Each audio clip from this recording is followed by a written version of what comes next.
Olga Tešović, sudija Osnovnog suda u Požegi, predlaže za izbor predsednika Osnovnog suda u Požegi. Jelica Stanić, sudija Osnovnog suda u Priboju, predlaže za izbor predsednika Osnovnog suda u Priboju. Mileta Bezarević, sudija Osnovnog suda u Prijepolju, predlaže za izbor predsednika Osnovnog suda u Prijepolju. Stojan Srećković, sudija Osnovnog suda u Raški, predlaže za izbor... Gospodine Pantiću, izvinite što vas prekidam. Samo da vam napomenem da sve to što sada čitate narodni poslanici imaju materijal. U redu. Tako da nema potrebe da kroz to prolazimo detaljno. Ukoliko vi imate nekih obrazloženja koje narodni poslanici treba da čuju, a ne nalaze se u materijalu koji ste dostavili, ja bih zamolio da nastavimo sa tim.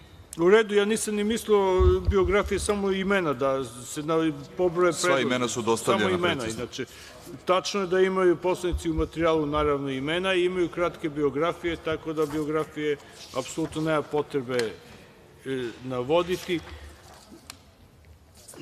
U redu, mislim, ja sam saglasan apsolutno i meni je tako, da kažem, da skratimo. Znači, imamo po ovom oglasu, imamo 38 predloga za predsednike osnovnih sudova i 30 predloga za predsednike prekršajnih sudova.